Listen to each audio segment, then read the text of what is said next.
What's up, everybody? Welcome back to the main stage. I got Greg Rice here with me from Double Fine, and we are about to play some Headlander. We are. Thanks. I love me some Headlander. I know you do, man. You've been a champion since the beginning. I love this game. Yes. So give us the top line for anybody that is not familiar with Headlander. Yeah. So Headlander is a '70s sci-fi action shooter with little elements of Metroidvania in there as well.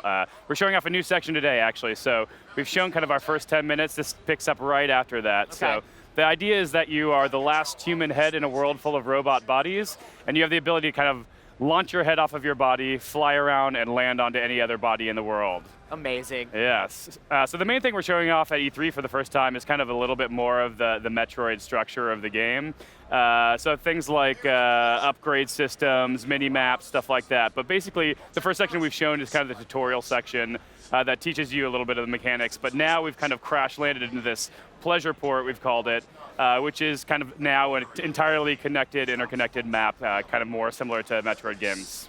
It's beautiful looking. I love that first hallway there. Yes, it's the project lead on this is Lee Petty, who is actually our studio art director. He made Stacking before this and was the art director on Brittle Legend and Broken Age. So he knows how to make a pretty game. Yeah. We kind of just let him run. He's a 70s sci-fi obsessive too. He sure is. Yeah. So we watched a lot of crazy movies throughout this development, things like Logan's Run and Silent Running, and that's been a fun part of it. Pretty much every day at lunch we've got some weird new 70s sci-fi movie playing. It really comes through too. And so like here's the kind of main mechanic is sucking the head off of these bodies, being able to kind of fly around and then ultimately land into any of these bodies. I've got a new robot body here to use.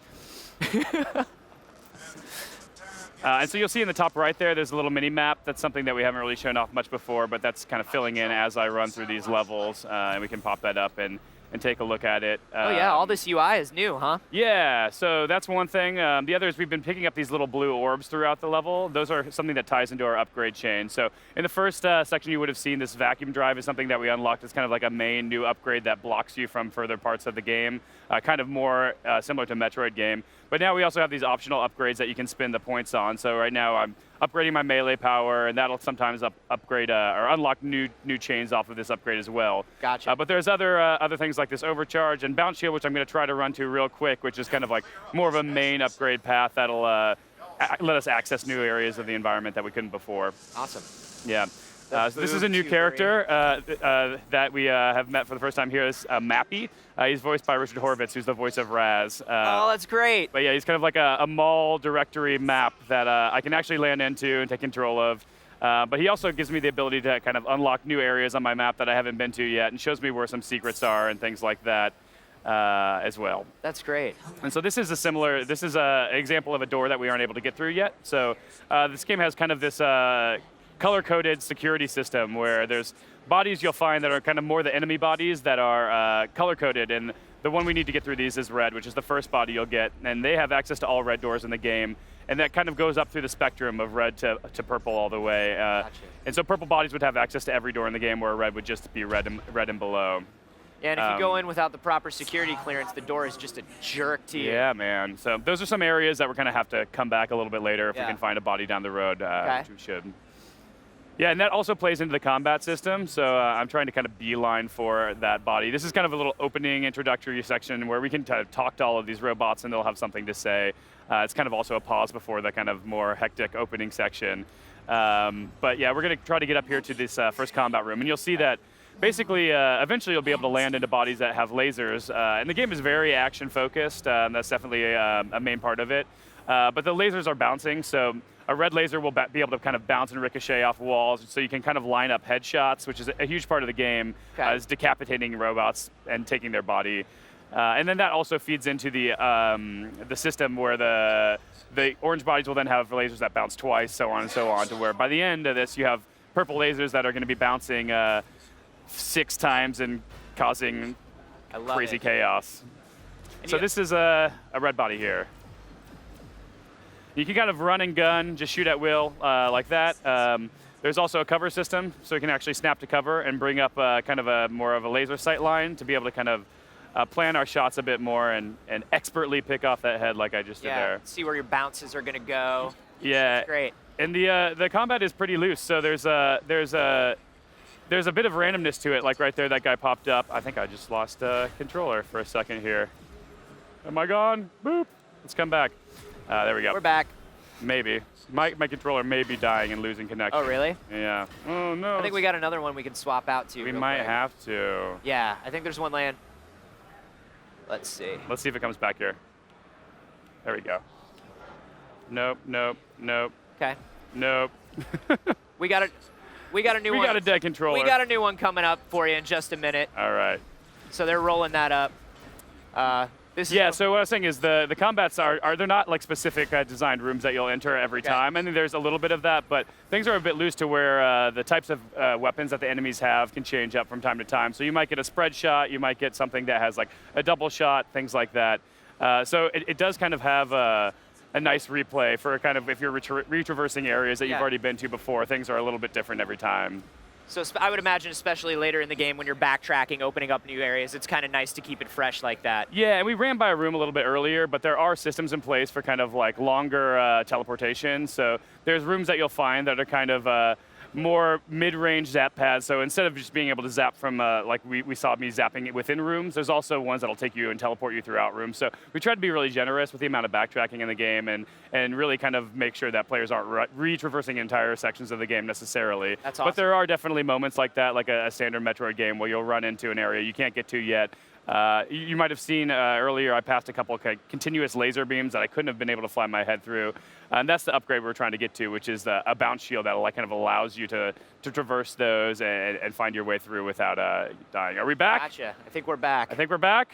New controller. Beautiful. Ready to go. All right, well, let's see if I can I believe not in you. die here. Your magic is real. Yeah, so the main thing is like I can run and gun and just shoot like that. The problem is that'll destroy the body. So if you really want, like my body was about to blow up there, I really needed a new body. So I kind of had to make sure I took off a body and left its head intact so I could to fly So instead of just straight up blasting an enemy until it explodes, kind of weaken it, get in there and vacuum off the head. Exactly. Gotcha. And this is my final guy. Yeah, boom. Nailed it. And we're in. So it has this interesting thing where when you're in a body, it feels kind of Metroidvania. It feels like a pretty traditional shooter there. But then you kind of have these sections where you'll be forced to launch your body, your head into the air, and it kind of becomes a little bit more like a bullet hell shooter, like massive laser puzzles to dodge and things like that. Oh, that's so great. I love the variety of that. Yeah, so we just entered a lockdown room. They detected that I am human, so it's kind of sending like waves and waves of enemies here until I can defeat them all and take this lockdown and in the lockdown state. I think that was maybe the last one. So this is an example of something that you can dock into that's not just a human head. This is like a computer that's controlling the lockdown system on this section of the game. Awesome. Yeah. So you're interacting with the ship, you're interacting with all different stuff along the way. Yeah, so it's not just enemies and it's not just civilians. There's other things throughout the game, like this dog here, that I can take his head off and control the dog. I love that. He can get into smaller areas. He has like a bark that can actually kind of act as a melee as well. So they all have like little bit different abilities. I think this is the second time I've seen that ski lodge room, and the ski lodge room and the dog make me laugh every time. Yeah. I can't help it. Lots of fun little things like this to headland into.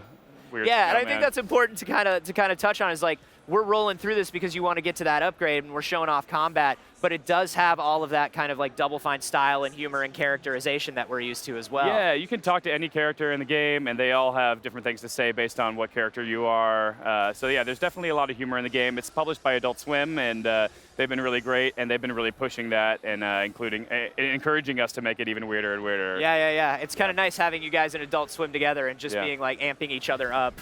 Yeah, so this is an example of one of those lasers I was talking about where if we ran into that, our body would explode. But this is now kind of one of our more main upgrade trees here where you'll find these kind of hidden throughout the game. And this is something that actually gives your player kind of an entire new game mechanic. I love the fearful wince right before the upgrade. Yeah, and the crazy psychedelic visuals. Yeah, it's unbelievable.